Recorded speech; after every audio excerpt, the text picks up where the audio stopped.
عليكم ورحمة الله وبركاته. ودنا تكبرات شيتنا وندموج سلامنا شيء نجاول السلام الحمد لله.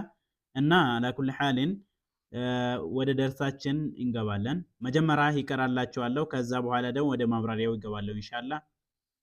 الدرس الثاني حروف الهجاء المركبة ألف لام ألف لام ألف باء ألف لام ألف لام لام ألف لام حاء لام ألف با لام با كاف كاف كاف با كاف با كاف ألف كاف ألف با كاف تا تا كاف ثا با تا ثا نون يا باء ألف نون ألف تاء ألف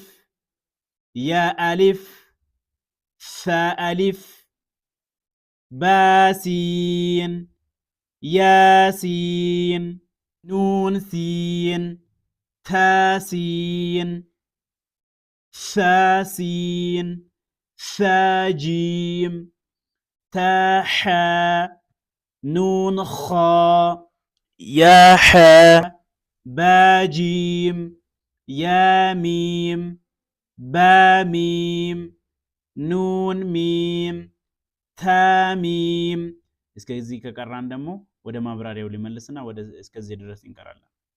الدرس الثاني እዚህ ጋር አልደርሱ አይባልም ምክንያቱም ዳል ሸድ ስለሆነች ይቺን ኢድጋም እናረጋታለን ማለትም እንጨፈልቃታለን።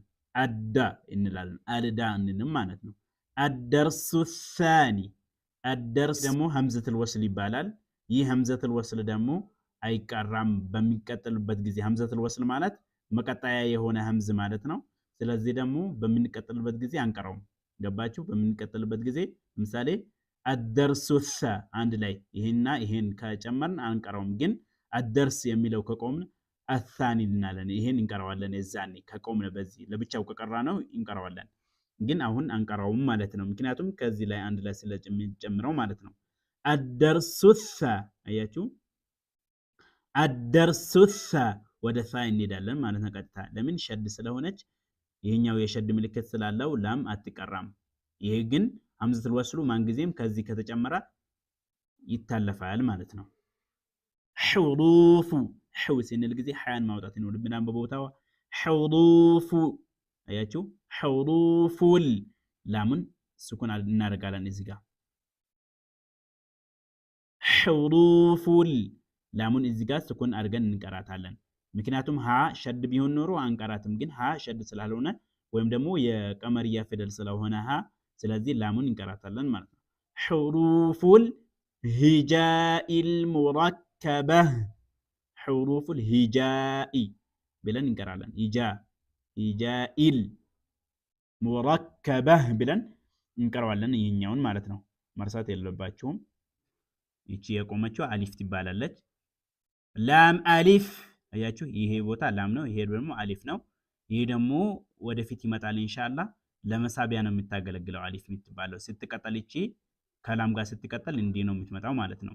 ላም አሊፍ ይሄም ያው አጻጻፋቸው ቢለይም ላም አሊፍ ነው። ይሄም ነው። ባ አሊፍ ይሄ ባ አሊፍ ይሄኛው ባናት። ይሄኛው ይሄው በዚህ ከለር የተጻፈው አሊፍ ደግሞ ይሄው በጥቁር የተጻፈው ማለት ነው። ይሄኛው ባ ነው። ይሄ ደግሞ አሊፍ ያረዘመለት ትርጉም አለው። ዝም ብሎ አይደለም። አሊፏ ለመሳብ ታገለግላለች በዚህ ሰዓት ማለት ነው። ስለዚህ አልደረሰውም እንደርሰዋለን ኢንሻአላህ። አብሽሩ።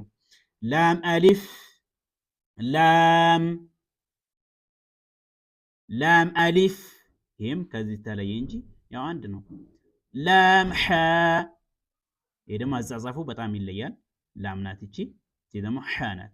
ላም ሐ ላም አሊፍ ላም አሊፍ ባ ላም ባ ባ ይቺ ናት። ላም የመሃልዋ ናት። ባ ደግሞ ይሄ ናት። ገባችሁ? ባ ላም ባ እንዲህ ነው የሚባለው ማለት ነው። ካፍ ካፍ በዚህ አይነትም ትጻፋለች፣ በዚህ አይነትም ትጻፋለች። በደንብ አድርጋችሁ መያዝ ይኖርባችኋል። ካፍ ባ ካፍ ባ ሁለታቸውም ይሄም አንድ ናቸው ማለት ነው።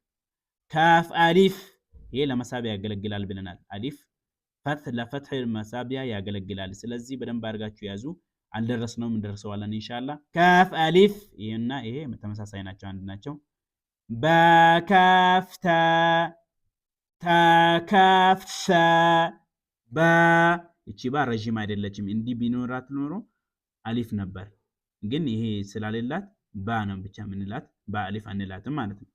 ታ እንዲሁም ይቺንም ማለት ነው። እንደዚህ አያችሁ፣ ይሄና ይሄ አይለየም። ይሄ ታ አሊፍ ነው፣ ይሄ ደግሞ ታ ናት እና ልዩነት አለው ማለት ነው። ሳ ኑን ያ ባ አሊፍ ኑን አሊፍ አያችሁ፣ ኑን አሊፍ ታ አሊፍ ያ አሊፍ ሳ አሊፍ ባሲን ያሲን ኑን ሲን አያችሁ፣ ኑን እንዲህ ነው የሚጻፈው። ዛል የምትሉ ልጆች አላችሁ፣ ተጠንቀቁ። ይሄ ዛል አይደለም። ኑን ሲን ታሲን ታሲን እና ይሄኛው በአጋጣሚ ተምን ሳሲን ይሄኛው ደግሞ ሳና ሲንን መለየት ይኖርባቸዋል። ሳ ማለት ከምላሳችን ጫፍ እና ከላኛው ጥርሳችን የሚወጣው ነው። ይሄ ደግሞ ሲን የሚባለው ሲን አያችሁ፣ ሲን አስ ምንለው ነው ይሄ ነው እና መለየት ይኖርባቸዋል ሳና ሲንን። ሳጂም ታሐ ኑን ኸ ኑን ይቺ ኑንና ኸ ናቸው። ኑን ኸ ያሐ ባጂም ያሚም ባሚም ያችሁ ባሚም ኑን ሚም ታሚም ወሰለላሁ ወሰለም ዐላ ነቢይና ሙሐመድ ወዐላ አሊሂ ወሰህቢሂ። ያልገባችሁ ነገር ኮሜንት ላይ ጠይቁኝ። በጠይቃችሁኝ መሰረት ደግሞ ኢንሻአላህ አስረዳችኋለሁ ማለት ነው። ወሰላሙ ዐለይኩም ወራህመቱላሂ ወበረካቱ።